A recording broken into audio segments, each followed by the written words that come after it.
Shalom. నా పేరు Joseph. నా భార్య పేరు ప్రియా. నా భార్యకి నెల నిండక ముందే డెలివరీ కావడంతో బాబు పుట్టిన వెంటనే చనిపోయాడు. అలాంటి సమయంలో నా బంధువులు, స్నేహితులు నన్ను అనరాని మాట్లాడేవారు. ఏ ఒక్కరు కూడా నన్ను ఓదార్చలేదు.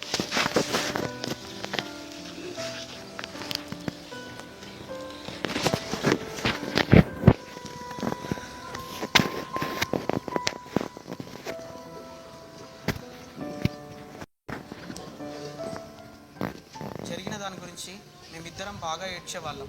బిడ్డ పుట్టాడన్న సంతోషపోయి చివరికి దుఃఖమే మిగిలింది.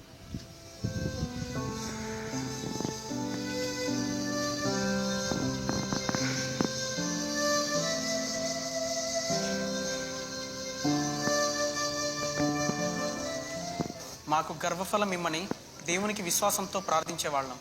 కొద్ది రోజులు పోయిన తర్వాత దేవుని కృపతో నా భార్య మళ్ళీ గర్భం దాల్చింది. రెగ్యులర్ చెకప్ కోసం హాస్పిటల్కి వెళ్ళాం. స్కానింగ్ తీసిన డాక్టర్ల ద్వారా పిడుగులాంటి వార్త విన్నాం.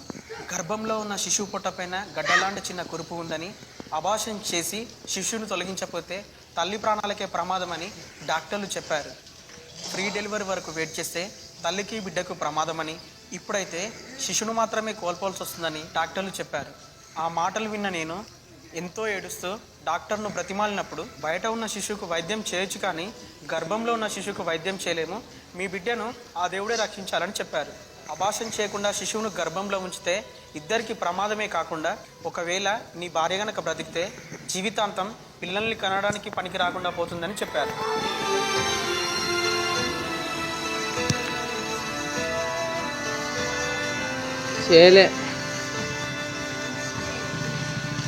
అక్కడే పనిచేస్తున్న ఓనర్స్ ఆ మాటలు విని మా దగ్గరికి వచ్చి మమ్మల్ని ఎంతో ఓదార్చింది. నేను కల్వరి టెంపుల్కి వెళ్తాను, మీరు కూడా వెళ్ళండి, అక్కడ దేవునికి విశ్వాసంతో ప్రార్థిస్తే మన దేవుడు తప్పక తల్లి బిడ్డలు రక్షిస్తాడని చెప్పింది.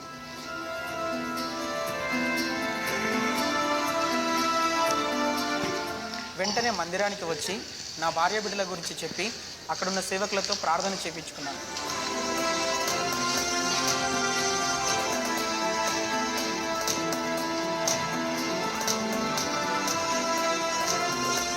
కల్వరి స్వరం ద్వారా దేవుని సువార్తను అందించి ఈ మందిరంలో సాక్ష్యం చెప్పాలని తీర్మానం తీసుకున్నాను.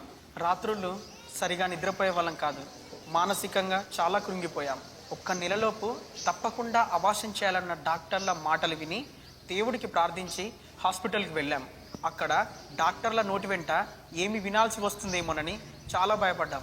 అక్కడ నా భార్య గర్భాన్ని పరీక్షించిన డాక్టర్లు శిశువు పొట్టపైన ఉన్న గడ్డ మాయమైందని, తల్లికి బిడ్డకు ఇప్పుడు ఎటువంటి ప్రమాదం లేదని, ఫ్రీ డెలివరీ వరకు మమ్మల్ని వెయిట్ చేయమని చెప్పారు. ఆ మాటలకి ఎంతో సంతోషపడి కృతజ్ఞతా భావంతో దేవునికి ప్రార్థించాము.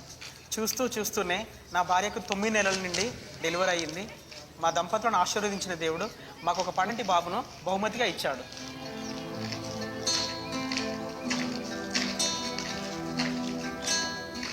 ఇప్పుడు నా భార్య బిడ్డ చాలా ఆరోగ్యంగా ఉన్నారు. మేము పడిన బాధంతా బాబు రాకతో మర్చిపోయాం. బాబు రాకతో మా జీవితాల్లో ఎంతో ఆనందం వెల్లివిరిసింది. తీసుకున్న తీర్మానం ప్రకారం కృతజ్ఞతగా కల్వరి స్వరం ద్వారా దేవుని సువార్తను అందించాం. మమ్మల్ని అవమానించిన మా బంధువులు, స్నేహితులు మీ దేవుడు చాలా ఆశ్చర్యకరుడు అని మాతో అంటున్నారు. ఇప్పుడు మేమెంతో తృప్తిగా ఆనందంగా జీవిస్తున్నాం. దేవుని వాక్యం చే మమ్మల్ని ఓదారుస్తూ మమ్మల్ని ఎంతో ఆత్మీయంగా బలపరుస్తున్నాడు సతీష్ అన్నయ్య గారికి మా నిండు వందనాలు. మా దంపతులకు గర్భఫలాన్ని బహుమతిగా ఇచ్చి మా కుటుంబంలో ఆనందాలు వెర్లి విరిసేలా చేసిన మా యేసయ్యకే స్తుతి, ఘనత, మహిమ, ప్రభావం కలుగును గాక.